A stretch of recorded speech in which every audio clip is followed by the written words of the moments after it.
hello everyone, welcome to my YouTube channel. So let's start our next step, that is a sowing. ठीक है, हमने prepare कर लिया, सब कुछ कर लिया. अब हम सोइंग करेंगे. सोइंग में क्या होता है कि जो सीड्स हैं उनको हम सो करेंगे, मतलब कि उगाएंगे, अंदर डालेंगे उसको. The sowing is the process of introducing seeds into the soil. क्या मतलब है कि जो सीड्स हैं उनको सॉइल में डालने को ही सोइंग बोलते हैं. The following point should be taken into consideration when sowing needs. क्या क्या चीज़ें चाहिए होती हैं. नंबर 1 है the seeds should be of good quality, healthy and free from infections. कि जो हम सीड्स यूज़ कर रहे हैं, एक तो वो कैसे होने चाहिए, गुड क्वालिटी के होने चाहिए, हेल्दी होने चाहिए, तभी तो जो प्लांट बनेगा वो भी हेल्दी होगा. और फ्री फ्रॉम इन्फेक्शंस, क्योंकि अगर सीड्स में पहले ही इन्फेक्शंस है तो प्लांट होगा उसमें भी इन्फेक्शंस होंगी. Second is they should be treated with suitable fungicides, chemical that kill the fungi to prevent the seed borne diseases. मतलब जो सीड्स हैं जो हमने सो करने हैं, उगाने हैं, उनको पहले ही फंगिसाइड से ट्रीट कर दो. जो फंगस है वो होगी तो मर जाएगी, तो जो सीड बॉर्न डिजीजेज हैं वो डेवलप नहीं होंगी उसमें. ठीक है, मतलब सीड की वजह से प्रॉब्लम जो है वो स्टार्ट नहीं होगी. Now come to the next, that they should be sown at a suitable depth in the soil. और क्या है, ऐसा नहीं है कि जो सीड हम रखेंगे वो बहुत ऊपर या बहुत डेप्थ में हम उसको डालेंगे. If they are sown too deep in the soil, अगर हमने उस सीड को बहुत डीप सॉइल में डाला, दे कैन नॉट रेस्पायर, वो सांस नहीं ले पाएंगे, रेस्पिरेशन नहीं कर पाएंगे, क्योंकि वो मिट्टी के बहुत अंदर है. And their shoots may not be able to push their way out of the soil. क्या होता है, जब कोई सीड है, सीड हम सॉइल में डालते हैं, जब वो जर्मिनेट होता है तो नीचे की तरफ तो रूट्स जाती हैं, ऊपर की तरफ शूट्स जाती हैं, जो शूट्स जाके स्टेम और लीव्स बनते हैं. तो जो शूट्स है, अगर हमने बहुत डीप कर दिया तो शूट्स जो है वो बाहर ही नहीं आ पाएंगी सॉइल में से. And if they are planted on the surface, और अगर बहुत ऊपर हमने सीड को रख दिया, they will be easily eaten by the birds, तो बर्ड्स जो है उसको ईजिली खा भी सकते हैं. They should be sown at the right distance. अब एक सीड और दूसरी सीड के बीच में जो डिस्टेंस है वो भी प्रॉपर होना चाहिए to avoid the overcrowding. ऐसा नहीं कि एक ही छोटी सी स्पेस पे हमने बहुत सारे सीड्स को सो कर दिया, क्योंकि अगर वहाँ पे प्लांटिंग होगी तो बहुत ओवर क्राउडिंग हो जाएगी. If they are too close, अगर बहुत पास पास हुए, they will not get sufficient water, sunlight and nutrients. अगर वो बहुत क्लोज हुए तो क्या होगा, उनको सफिशिएंट सनलाइट नहीं मिलेगी, जो वाटर हमने दिया है वो भी नहीं मिल पाएगा, है ना. और जो हम मैन्योरिंग करते हैं तो उनको उसकी वजह से न्यूट्रिएंट्स भी नहीं मिल पाएंगे. If they are too far apart, अगर बहुत दूर हुए, they will be a wastage of space, है ना, स्पेस वेस्ट हो जाएगी अगर हम बहुत दूर दूर उगाएंगे. So the soil should have enough water for the seeds to germinate. और जो सॉइल है उसमें इनफ वाटर होना चाहिए ताकि जो सीड्स है वो जर्मिनेट हो. If the soil is dry then it should be watered before sowing. अगर मिट्टी जो है वो बहुत ज़्यादा ड्राई है तो बीज को डालने से पहले हमें उसको गीला करना पड़ेगा. However there is too much water the seeds may rot, और अगर बहुत ज़्यादा पानी हमने डाल दिया तो सीड्स तो गलकर ख़त्म हो जाएंगे. ठीक है, so only healthy seeds should be use for sowing to get good yield. क्या होता है, जो सीड्स हेल्दी होंगे तभी ही हमारी जो फसल होगी, यील्ड होगी, वो अच्छी होगी. Now to segregate the healthy seeds from the damage seed. Segregate होता है अलग करना. हमें कुछ सीड्स मिले, अब हमें कैसे पता चलेगा कि इसमें से कौन से हेल्दी हैं, कौन से डैमेज हो गए. तो उसको अलग करने के लिए क्या करेंगे, हम एक बीकर में पानी भर लेंगे. Fill half a beaker with water and put a handful of seeds in it. मुट्ठी भर के उसमें सीड्स डाल देंगे. You will notice that some seeds settle at the bottom while other float. तो हम क्या देखेंगे कि कुछ सीड्स तो नीचे की तरफ सेटल हो गए, आप यहाँ पे देख रहे होगे, है ना, ये देखो कुछ तो सेटल हो गए और कुछ जो है वो फ्लोट कर रहे हैं. So the seeds that have been damaged by the insects are hollow inside. मतलब जिन सीड्स को इंसेक्ट्स ने अंदर से खा लिया, डैमेज कर लिया, वो तो वेट में लाइट हो गए तो ऊपर की तरफ फ्लोट करते हैं. ठीक है, the healthy seeds are heavier, क्योंकि उसमें अंदर उसका ग्रेन होता है, हैवी होता है, तो वो नीचे की तरफ सेटल डाउन होता है. एंड हैंड सेटल डाउन, तो इससे हमें पता चल जाता है कि जो नीचे है वो हेल्दी है और ऊपर जो फ्लोट कर रहा है वो क्या है, डैमेज्ड है। द सीड्स आर सोन इधर मैनुअली बाय हैंड और with the help of tools, या तो हैंड से ही सो किया जाता है या फिर कोई ना कोई टूल्स की हेल्प ली जाती है। In manual sowing the seeds are scattered on the soil by hand. तो अगर मैनुअली हाथ से सो कर रहे हैं तो हाथ से क्या करते हैं, इसे फैला देते हैं। So this method is called the broadcasting. इसको क्या बोलते हैं, ब्रॉडकास्टिंग करना। It is a traditional method used in most part of the country. ज़्यादा जगह पे ये यूज होती है broadcasting. The seed sown in this way could be distributed unevenly. Obviously हम ऐसे कुछ चीज़ फेंक रहे हैं तो अनइवनली ही डिस्ट्रीब्यूट होगी, sometimes resulting in overcrowding. कहीं पे ज़्यादा गिर गया, कहीं पे कम, ओवर क्राउडिंग भी हो जाती है। There is also a chance that they may not be sown at the correct depth. हो सकता है वो ऊपर ही बिखर जाए, डेप्थ पे जाए ही ना। So a seed drill is use to sow seeds more efficiently. तो इसके लिए क्या यूज़ होता है, सीड ड्रिल यूज़ होता है ताकि जो सीड्स है एफिशिएंटली सो हो पाए। It is a funnel shaped tool. तो क्या होती है, ऊपर की तरफ फनल होती है which is traditionally is drawn by the bullock. क्या होता है, सीड ड्रिल में इस तरीके से फनल बनी होती है, ठीक है, और नीचे से ऐसे शार्प एंड होता है। तो यहाँ पे हम सीड्स डालते हैं तो नीचे जो है वो सॉइल के अंदर ऐसे जाके यहाँ पे सीड को सो कर देता है, ठीक है। तो ट्रेडिशनली क्या होता था कि जो फनल शेप टूल था इसको बुलॉक खींचते थे। The seed drill has 2 or 3 pipes with sharp ends and. तो इसमें क्या होता था, जैसे मैंने अभी एक सीड ड्रिल पाइप बनाई थी लेकिन उसमें 2 और 3 भी हो सकती हैं। So as the bullock move the sharp end of the seed drill pairs the soil and form the grooves in the soil. तो जैसे जैसे ये मूव करेगा आगे की तरफ, ये चीज़ है ना। तो जैसे जैसे आगे की मूव करेगा, इसमें तो ट्रैक्टर लगा हुआ है, इसी जगह पे बुलक्स लग जाते थे। तो वो क्या करता था, सॉइल को ऐसे पियर्स करता हुआ, काटता हुआ जाता था और उसमें सीड्स डालता रहता था। The seeds are put inside the funnel. Funnel में सीड डाल देते थे। They go down the pipe and fall into the grooves. तो जो खड्डे बनाए होते थे उनमें चले जाते थे and get covered with the soil, और उससे वो कवर भी हो जाते थे बाद में सॉइल से। Nowadays a seed drill attach to a tractor. अब ट्रैक्टर यूज़ होने लग गया सीड ड्रिल के साथ। Is use to sow seeds. The seed drill sow the seeds are at correct depth and distance. ठीक है, तो इसका एडवांटेज क्या है कि जो सीड है एक तो डेप्थ, सही डेप्थ पे वो जाएगा और डिस्टेंस भी होगा वो फिक्स रहेगा। It also cover the seeds with the soil, और बाद में वो सॉइल से कवर भी कर देगा उसको। This protect the seed from being eaten by the birds. और इसकी वजह से क्या होता है कि जो सीड्स हमने डाले हैं उसको बर्ड्स जो है वो खा नहीं पाते क्योंकि उसके ऊपर सॉइल की कवरिंग आ गई। The seed drill driven by the tractor also save time and labour. Obviously जब मशीन यूज़ कर रहे हैं तो एक तो लेबर भी बच गई, टाइम भी बच गया। In crops such as the paddy, tomato, onion, chilli and the brinjal, the seeds are not sown directly in the fields. अब ये क्या कह रहे हैं, अभी तक हम सो कर रहे हैं बट जो paddy, tomato, onion, chilli and brinjal है ये फील्ड में, खेत में डायरेक्टली सो नहीं होते। तो क्या करते हैं, they are first planted in the seed beds called the nurseries. आपने नर्सरीज देखी होंगी जहाँ पे आप घर के लिए प्लांट्स लेने जाते हो तो सबसे पहले इनको वहाँ उगाया जाता है। The seedlings are then taken out and planted in the main fields. तो जब वो छोटे छोटे सीडलिंग्स बन जाते हैं, छोटे छोटे से पौधे बन जाते हैं, फिर उनको लेके जो खेत है, मेन फील्ड है, वहाँ पे प्लांट किया जाता है। The process of removing a plant from one place and planting it in another place is called the transplantation. So इसी प्रोसेस को ट्रांसप्लांटेशन कहते हैं कि एक जगह से रिमूव करके दूसरी जगह पे लगाना। This is very interesting and also important. The farmers generally get seeds from the plants they grow और they buy them from the state agriculture department of seed corporation. तो फार्मर्स यूजुअली या तो जो प्लांट्स वो grow कर रहे हैं उसमें जो सीड्स बन रहे हैं उसमें से लेते हैं, या फिर जो स्टेट एग्रीकल्चर डिपार्टमेंट है सीड कॉरपोरेशन का, वहाँ से परचेज़ करते हैं। अब क्या है, हमने सो कर दिया, अब उसके लिए न्यूट्रिएंट्स चाहिए, तो क्या करते हैं, रिप्लेनिशिंग द सॉइल न्यूट्रिएंट्स। कैसे रिप्लेनिश करते हैं, रिप्लेनिश मतलब कि पहले था उसमें न्यूट्रिएंट्स, उसको यूज़ कर लिया गया, अब रिप्लेनिश करना है और डालना है। The plant absorb the nutrient from the soil from for their growth and development.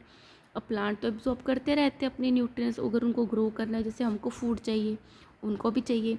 If the same kind of crop is cultivated over and over again in the same patch of the soil for a long period of time, the soil will gradually get depleted of those nutrients. क्या कह रहे हैं कि जैसे मैं rice उगा रही हूँ, मैंने अभी राइस उगाया, नेक्स्ट टाइम जो मैंने क्रॉप उगाई वो भी राइस, फिर राइस, फिर राइस। तो अगर एक ही तरीके की क्रॉप जो है वो हम उगाते रहेंगे तो एक ही तरीके के न्यूट्रिएंट्स जो हैं वो बार बार वो क्रॉप यूज़ करेगी, तो उनकी डेफिशिएंसी हो जाएगी सॉइल में एक टाइम के बाद। This would lead to poor crop yield with the time, और धीरे धीरे करके हमारी जो फसल की क्वांटिटी है वो भी कम होती चली जाएगी। To prevent this from happening, the farmers replenish the soil with the nutrients from time to time. ऐसा ना हो तो फार्मर्स क्या करते हैं, न्यूट्रिएंट्स को रिप्लेनिश करते हैं, उनको खाद देते हैं time to time through natural method, या तो नेचुरल मेथड से, और by adding the manure and fertilizer to the soil. या तो नेचुरल मेथड्स है वो भी हम स्टडी करेंगे, या उसमें खाद मिला के या फिर फर्टिलाइज़र्स को ऐड करके उनको न्यूट्रिशन प्रोवाइड कराया जाता है। अब बात करते हैं what are the natural methods of replenishing the soil nutrients. बहुत इंटरेस्टिंग है कि किस तरीके से हम अपने फील्ड में नेचुरली न्यूट्रिएंट्स को रिप्लेनिश कर सकते हैं, हमने कुछ नहीं डालना। The natural methods of replenishing the soil nutrients are leaving the field fallow, कि उस पर आपने क्रॉपिंग कर ली, उसके बाद उसको खाली छोड़ दो थोड़े टाइम के लिए। क्रॉप रोटेशन, क्रॉप रोटेशन मतलब इस सीज़न में मैंने एक क्रॉप उगाई, दूसरे सीज़न में मैंने सेम ना उगाकर कोई और क्रॉप उगाई, तो रोटेशन में उगाया, अलग अलग हमने क्रॉप उगाई। And the mix cropping, mix cropping में क्या होता है, एक ही फील्ड पे एक दो तरीके के हमने क्रॉप जो है वो ग्रो करे हुए हैं, सारे एक जैसे नहीं हैं। तो सबसे पहला हम डिस्कस करते हैं लीविंग द फील्ड फैलो, खाली छोड़ना फील्ड को। In this method the land is left uncultivated और फैलो फॉर वन और मोर seasons until the soil naturally regains the nutrient it has lost। अब क्या होता है कि अगर हम लैंड पे कुछ नहीं उगाएंगे, उसको फैलो छोड़ देंगे, खाली छोड़ देंगे एक सीज़न या उससे ज़्यादा, जब तक कि वो जो सॉइल है नेचुरली अपने न्यूट्रिएंट्स को गेन नहीं कर लेती जो उसने लॉस किया था। अब वो कैसे करती है, the organic matter that collects on the land is decompose by the micro organism such as the bacteria. तो जो हमने पहले क्रॉपिंग उगाई थी उसका जो लेफ़्ट ओवर ऑर्गेनिक मैटर रह गया उसको डीकम्पोज करेंगे माइक्रो ऑर्गेनिज्म, लेकिन वो अल्टीमेटली कहाँ पहुँच जाएंगे, सॉइल में।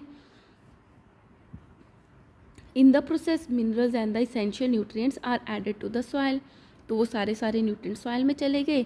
This is nature's way to help the soil regain the nutrients it has loss. तो नेचुरली क्या हो गया कि जो वो न्यूट्रिएंट्स थे वो सॉइल में चले गए जो उसने लॉस किए थे। ये तो हो गया खाली छोड़कर। Next is crop rotation. In this method farmers change the kind of crops they grow each season so that the soil is never depleted of any one particular nutrient. वही बात जो मैंने पहले बोली थी कि क्रॉप्स को बदल बदल के लगाते हैं ताकि जो सॉइल है उसमें एक ही तरीके के न्यूट्रिएंट की डेफिशिएंसी ना हो। For example after harvesting paddy, अगर हमने पैडी मतलब राइस का हार्वेस्टिंग कर लिया, मतलब मेच्योर होकर हमने उसको काट लिया। फार्मर्स में grow legumes such as the pea और groundnut in the same soil. तो पैडी था, पैडी की जगह अगर लेग्यूम भी होता, पी होता, ग्राउंडनट होता तो भी उगा सकते थे। This is because the crop of paddy would have used up large amount of nitrogen from the soil. तो उससे पहले क्या किया था, क्योंकि लेग्यूम ये जो पी होते हैं इनके जो रूट्स होती हैं उनमें क्या होता है, नोड्यूल्स बने होते हैं जिसमें राइजोबियम बैक्टीरिया रहता है, और वो राइजोबियम बैक्टीरिया क्या करता है, जो एटमॉस्फेयर में नाइट्रोजन है जो ऐसे प्लांट्स नहीं यूज़ कर पाते उसको कन्वर्ट कर देता है, जिसको कि प्लांट्स जो हैं वो यूज़ कर पाते हैं। तो जब हम लेग्यूम या पी ग्राउंडनट उगाते हैं तो ये जो राइजोबियम बैक्टीरिया है सॉइल में नाइट्रोजन की जो क्वांटिटी है वो बढ़ा देता है। तो उसके बाद जब हम पैडी उगा देते हैं तो उसकी ग्रोथ भी अच्छी होती है क्योंकि उसमें नाइट्रोजन है। The rhizobium bacteria present in the root nodules of the leguminous plants absorb the atmospheric nitrogen and converted into a water soluble nitrogen compound in the soil। वही बात जो मैंने बताई। Thus by rotating the paddy crop with a crop of pea or groundnut the soil once again become rich in nitrogen। फिर से rich हो जाते तो पैडी भी अच्छा ग्रो होती है and is ready for cultivating the next crop of paddy. So crop rotation is eco friendly, मतलब हमें कुछ भी मार्केट का कुछ नहीं खरीदना पड़ा, ना ही हमें कोई केमिकल्स डालने पड़े, है ना, तो इको फ्रेंडली भी है। To replenish the soil with nutrients. Now come to the next, that is a mixed और द मल्टीपल क्रॉपिंग, कि एक ही जगह पे हमने डिफरेंट तरीके की जो क्रॉप्स है वो उगाई हैं। In this method 2 or more crops are grown together in the same field in such a way that the nutrients need of one crop are fulfilled by other. देखो कितनी स्मार्टनेस है कि एक की जो रिक्वायरमेंट है वो दूसरा पूरी कर रहा है। तो ये क्या हो गया, मिक्स्ड और मल्टीपल क्रॉपिंग हो गई।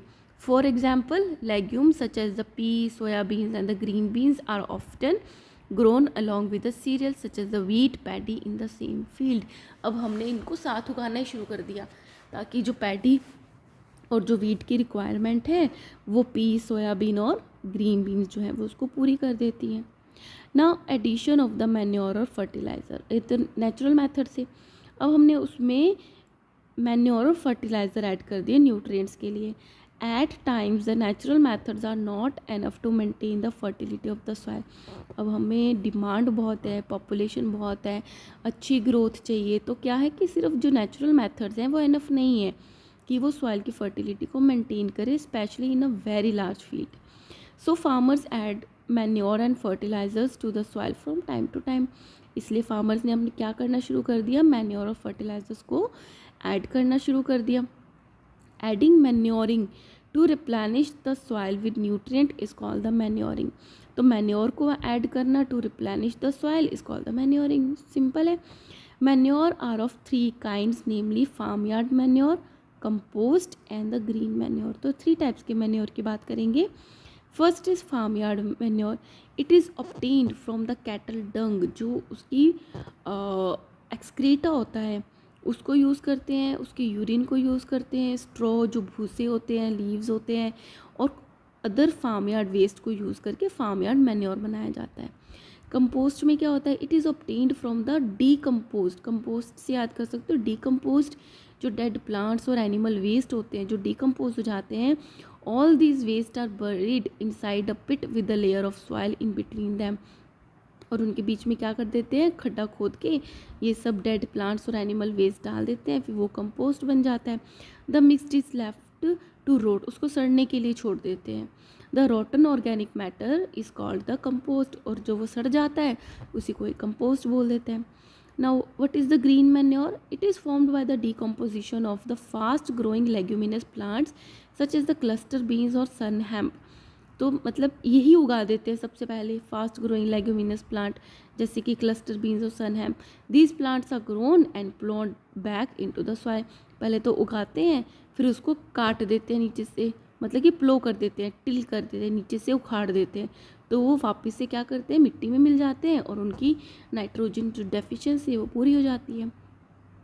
फर्टिलाइज़र्स क्या होते हैं, दे आर द सॉल्ट और इनऑर्गेनिक कंपाउंड्स, ये फैक्ट्री में बनते हैं, तो ये सॉल्ट होते हैं, केमिकल्स होते हैं, इनऑर्गेनिक कंपाउंड्स होते हैं, produced from the chemicals in factories.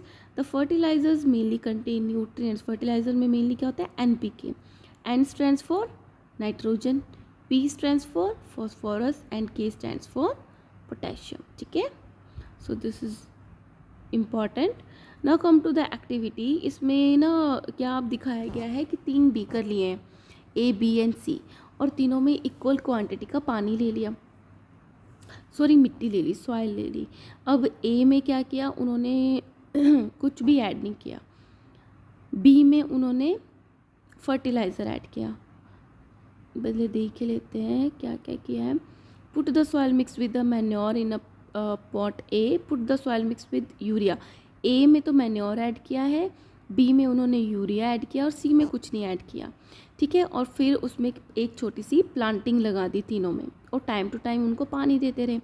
तो देखा कि जो जिसमें मैन्योर और फर्टिलाइज़र ऐड किया था ना वो अच्छे से ग्रो हुए as compare to the plain soil pot marked C। तो ऐसा क्यों हुआ, क्योंकि उनको अच्छा सा न्यूट्रिएंट मिला। अब मैन्योर और फर्टिलाइज़र में भी जिसपे फर्टिलाइज़र ऐड किया था B में, वो सबसे ज़्यादा अच्छे से ग्रो हुआ। तो यही कंक्लूज़न निकलता है, the plants grow faster when manure और fertiliser is added to the soil. Okay, now come to the very important topic, that is the differences between the manure और फर्टिलाइज़र, और ये मैनी टाइम्स पूछा जाता है। सो manure क्या है और फर्टिलाइज़र क्या है और इनमें डिफरेंस क्या है। मैन्योर का फर्स्ट जो चीज़ है, the manure is a natural substance, ये नेचुरली बनता है, formed by the dead decaying organic matter and the animal waste such as the cow dung, plant residue and the bird dropping. ये क्या है, इससे इन सब चीज़ों से नेचुरली बनता है। बट जो फर्टिलाइजर्स होते हैं आर द सॉल्ट्स और inorganic compounds produced using the chemicals in the factories, वो नेचुरल है, ये ह्यूमन मेड है। The fertilizers are not eco friendly, they can make the soil acidic, alkaline और सेलाइन। तो किस तरीके का जो है फर्टिलाइज़र ऐड हो रहा है, उसकी वजह से जो सॉइल है या तो वो बहुत ज़्यादा एसिडिक हो रही है या बहुत ज़्यादा एल्केलाइन हो रही है या फिर सेलाइन हो रही है। Manure contains all the essential nutrients required by the plants but in a small amounts. अब मैन्योर की बात करें तो उसमें सारे के सारे जो प्लांट को ग्रो करने के लिए इसेंशियल न्यूट्रिएंट्स चाहिए वो प्रेजेंट होते हैं, but in low amount as compare to the fertiliser. But fertilisers are rich, क्योंकि वो हैं ही उसी चीज़ के बने हुए, in the plant nutrients such as the nitrogen, phosphorus और potassium. Third is manure contain humus which improves the quality of the soil. Manure में थोड़ी ह्यूमस भी होती है जिससे जो सॉइल की क्वालिटी है वो बहुत अच्छी हो जाती है, but fertilizers does not contain any humus. Fourth is manure is not easily soluble and hence no absorbed quickly by the plants. जो पानी में सॉल्यूबल नहीं है, घुलती नहीं है, तो इजीली प्लांट इसको एब्जॉर्ब ही नहीं कर पाते। But fertilisers are soluble in water and can be readily and directly absorbed by the plants. Fifth is manure is not nutrient specific, उसमें तो सारे न्यूट्रिएंट्स होते हैं, तो कोई स्पेसिफिक बात नहीं कर सकते इसकी कि इसको नाइट्रोजन चाहिए तो मैन्योर ऐड कर दिया, ऐसा पॉसिबल नहीं होता, सब होता है उसमें। बट फर्टिलाइजर ज़्यादा nutrient specific. Manure is required in large amount, क्योंकि उसमें कम न्यूट्रिएंट्स होते हैं तो ज़्यादा क्वान्टिटी चाहिए। But fertilisers are concentrated and hence required in small quantity, ये बहुत कंसनट्रेटेड होते हैं तो बहुत कम में ही काम चल जाता है। Seventh is manure is inconvenient to store, transport और सप्लाई, बहुत ज़्यादा क्वांटिटी होती है तो थोड़ा सा इनकन्वीनियंट हो जाता है, और ये ऑर्गेनिक मैटर है। But fertiliser can be conveniently transported, supplied and stored, ये अच्छे से ट्रांसपोर्ट भी हो जाते हैं, दूर जगह पे सप्लाई भी हो जाते हैं, उसको स्टोर करके भी रख सकते हैं। Manure takes a long time to prepare, क्योंकि इसका डिकम्पोजिशन होता है तो इसको टाइम लगता है प्रिपेयर होने में। Results to take a long time to show, और अगर हमने डाल भी दिया प्लांट्स में तो भी रिजल्ट्स दिखने में टाइम लगता है। But fertilizers take less time to manufacture, they show immediate results. आप देखो कि आज प्लांट्स तो बहुत वीक है, आप फर्टिलाइज़र डालोगे तो बहुत आपको इमीडिएट रिजल्ट्स दिखते हैं, ठीक है। नाउ इरिगेशन के लिए मैं नेक्स्ट वीडियो बनाऊंगी। Hope guys you are enjoying this chapter. If you like my videos, support to my channel, kindly like, share and subscribe, और अपने फ्रेंड्स को भी बोलिएगा। Thank you.